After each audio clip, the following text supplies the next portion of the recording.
Alors voilà, moi j'ai une petite question pour les évêques de France.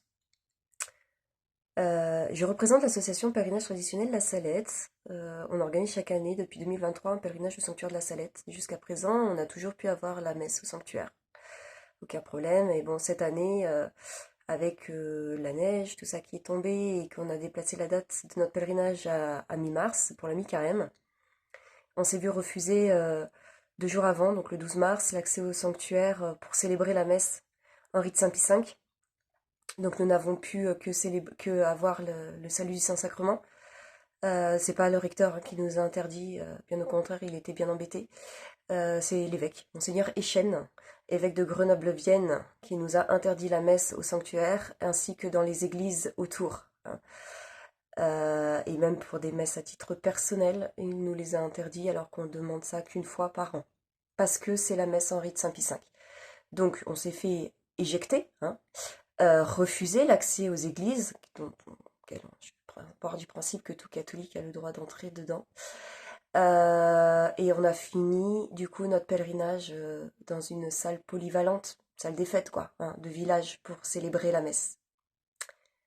À côté de ça, vous avez cette semaine à l'église Notre-Dame-des-Neiges à l'Alpe d'Huez, euh, soirée disco toute la semaine avec des DJ, de la musique, enfin, si on peut appeler ça de la musique, hein, du bruit, voilà, du bruit. Je vous décris pas ce qui doit accompagner le bruit, hein, de l'alcool, de la drogue, du sexe, hein. Pas la peine de se mettre des pots de saucisson devant les yeux, hein, c'est ça, hein. Voilà. Et tout ça dans une église qui est encore occulte, en priant fort pour qu'il n'y avait pas la présence réelle. Voilà.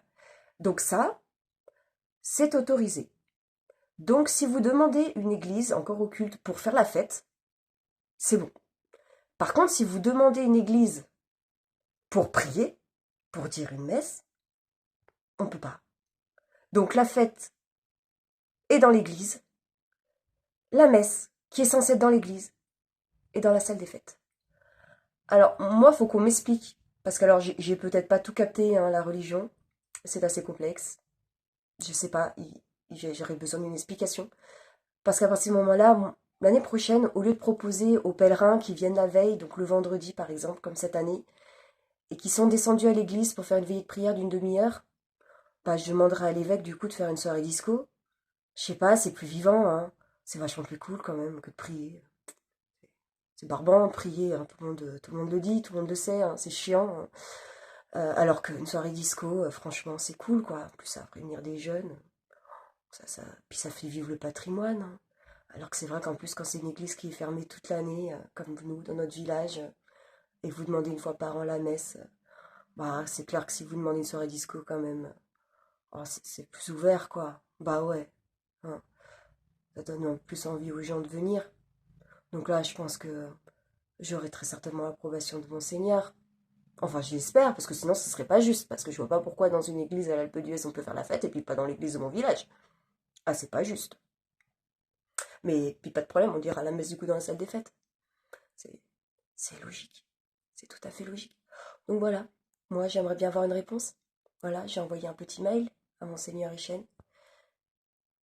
J'espère que j'aurai une réponse. Et puis s'il faut, bah, on tapera plus haut.